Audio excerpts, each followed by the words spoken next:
నల్గొండ వెళ్దాం. నల్గొండలో మా ప్రతినిధి కిరణ్ మనకి అందుబాటులో ఉన్నారు. నల్గొండ జిల్లాకు సంబంధించి నల్గొండ జిల్లా కలెక్టరేట్ ఎదుట సిపిఎం పార్టీ ఆందోళన నిర్వహించినటువంటి పరిస్థితి. అర్హులైన పేదలకు ఇళ్ల స్థలాలు ఇవ్వాలంటూ నిరసన వ్యక్తం చేశారు. రైతుల రుణమాఫీ విషయంలో ఇక సిపిఎం పార్టీ డిమాండ్ చేస్తున్నటువంటి పరిస్థితి కనిపిస్తుంది. ఇల్లు లేని పేదవారికి రాష్ట్ర ప్రభుత్వం 5 లక్షలు, అలాగే కేంద్రం 10 లక్షల రూపాయలు ఇవ్వాలంటూ కూడా సిపిఎం నిరసన వ్యక్తం చేసినటువంటి పరిస్థితి కనిపిస్తుంది. దీనికి సంబంధించినటువంటి పూర్తి అప్డేట్స్ ఏంటి కిరణ్, చెప్పండి. రాజశేఖర్, ఈ రోజు ఉమ్మడి నల్గొండ జిల్లా కేంద్రంలోని కలెక్టరేట్ వద్ద సిపిఎం పార్టీ భారీ ఎత్తున ఆందోళన నిర్వహించింది. గత 9 సంవత్సరాలుగా ఏదైతే కేసీఆర్ ప్రభుత్వమో అర్హులైన పేదలకు డబుల్ బెడ్రూమ్ ఇండ్లు ఇస్తామని చెప్పిందో ఆ మాటను నిలబెట్టుకోవడంలో బీఆర్ఎస్ ప్రభుత్వం పూర్తిగా విఫలం చెందిందని ఆరోపిస్తూ ఈ రోజు వేలాది మందితో సిపిఎం పార్టీ జిల్లా కలెక్టరేట్ ఆందోళన నిర్వహించింది.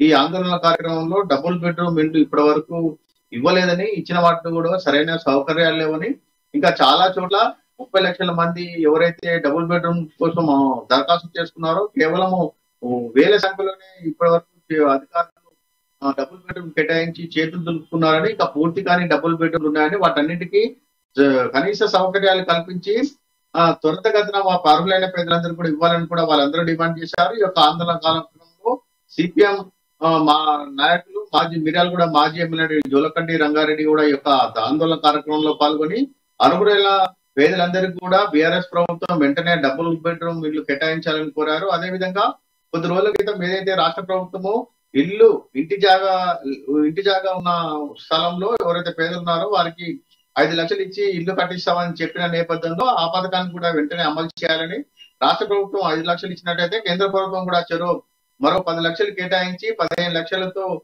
డబుల్ బెడ్రూమ్ ఇల్లు కట్టించి తీరాలని కూడా వారందరూ కూడా డిమాండ్ చేశారు. మొత్తానికి గత కొద్ది రోజులుగా ఏదైతే బీఆర్ఎస్ ప్రభుత్వమో పేదలకు ఎన్నికల మేనిఫెస్టోలో ప్రకటించిన విధంగా ఇచ్చిన హామీని నిలబెట్టుకోవడంలో పూర్తిగా విఫలం చెందిందని, అదేవిధంగా రైతులకు బీఆర్ఎస్ ప్రభుత్వం వచ్చినప్పటి నుంచి రైతులకు పూర్తి స్థాయిలో రుణమాఫీ జరగలేదని, 2 లక్షల పైగా ఎవరైతే రుణం తీసుకున్నారో ఆ రైతులందరూ కూడా వెంటనే రుణమాఫీ చేయాలని కూడా వారందరూ కూడా డిమాండ్ చేశారు.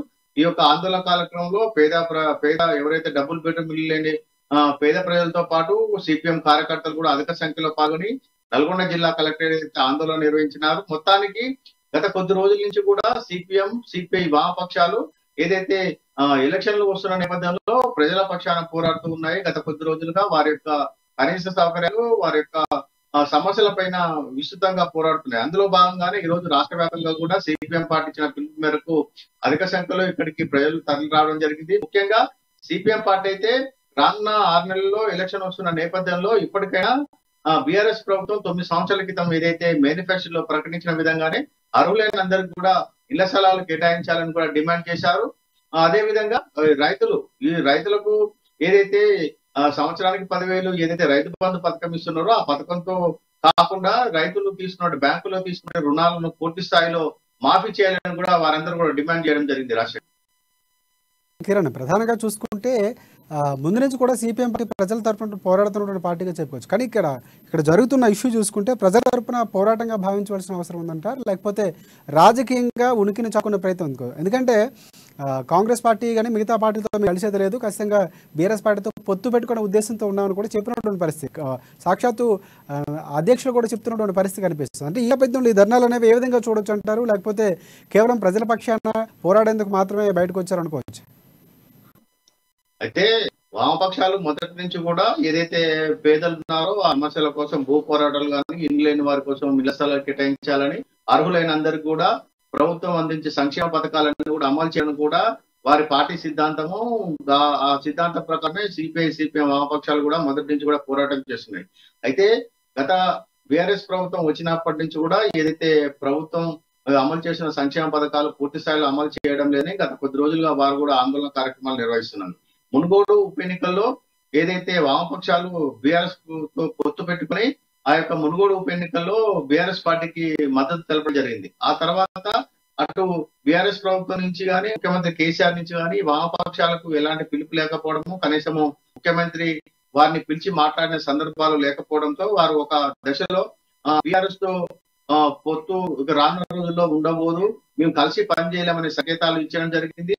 అదేవిధంగా కర్ణాటక ఉప ఎన్నికల్లో కాంగ్రెస్ పార్టీ గెలిచిన తర్వాత వీరి యొక్క ఆలోచన మారినట్టుగా తెలుస్తుంది. ఎందుకంటే ఇప్పటికే కేసీఆర్ వారిని చూసి చూడనట్లుగా పట్టించుకుంటూ ఉన్నాడు. అదేవిధంగా సీట్ల సంఖ్యలో ఏదైతే వారు కోరుతున్న మెజార్టీ, వారు పొత్తులో భాగంగా కోరుకుంటున్న సీట్లు కూడా ఇవ్వడంలో కేసీఆర్ నుంచి ఎలాంటి స్పందన లేకపోవడంతో తిరిగి కాంగ్రెస్ తో పొత్తు పెట్టుకుంటే ఎలా ఉంటది అనే దానిపైన కూడా వారం రోజుల క్రితము వామపక్ష పార్టీలు ఆలోచన చేసినట్టుగా తెలుస్తుంది. మొత్తానికి ఇది ఎలక్షన్ లో పొత్తులో భాగంగా సీట్లు కేటాయింపులు అవన్నీ ఒకే అయితే వీరు మరి వీరి పార్టీ సిద్ధాల కోసం వీరు ఫస్ట్ నుంచి మొదటి నుంచి కూడా ఈ యొక్క పేదల యొక్క సంక్షేమ పథకాలు అమలు చేయడంలో ఏ ప్రభుత్వం ఉన్నా ఆ ప్రభుత్వానికి వ్యతిరేకంగా వామపక్ష పార్టీలు పోరాడుతూనే ఉంటాయి. ఇది ఎలక్షన్ లో భాగంగా కాకుండా వీరు పేదల పక్షాన కోరుతున్న కార్యక్రమంలో అంటే ఆ పార్టీ సిద్ధాంతం, ఆ పార్టీ యొక్క కార్యాచరణలో భాగంగానే ఈ రోజు ఆ పార్టీ కార్యక్రమం నిర్వహించింది. ఇక పొత్తుల విషయానికి వచ్చినట్టయితే ఎలక్షన్ల వరకు కూడా వీరు బీఆర్ఎస్ తోనూ కలిసి నడుస్తారా లేకపోతే కాంగ్రెస్ పార్టీతో కలిసి నడుస్తారా అనేది అయితే వారు ఇంకా ఏం తేల్చుకోలేదు. ఇంకా ఎలక్షన్ లో మరికొద్ది రోజులు ఉన్న సమయంలో వీరికి కావాల్సిన ఇటు సిపిఎం కావచ్చు, సిపిఐ కావచ్చు, వారు కోరుకున్న స్థానాలు ముఖ్యమంత్రి కేసీఆర్ కేటాయిస్తారా లేకపోతే చివరి క్షణంలో వారితో పొట్టు ఉండదని సంకేతాలు ఇస్తాడా, ఆ సమయంలో వారు ఎలాంటి ఆలోచన తీసుకోవాలి, బీఆర్ఎస్ తో కాకుండా కాంగ్రెస్ తో ముందుకెళ్లాలా అనేది అయితే ఇంకా మరికొద్ది రోజుల్లో తెలిసే అవకాశం ఉంది. ఇప్పటి వరకు అయితే ఈ రోజు రాష్ట్ర స్థాయి పిలుపులో భాగంగానే అర్హులైన పేదలందరికీ కూడా ఇళ్ల స్థలాలు కేటాయించాలనే కార్యక్రమాన్ని ఈ రోజు చేపట్టడం జరిగింది. Thank you, thanks for update.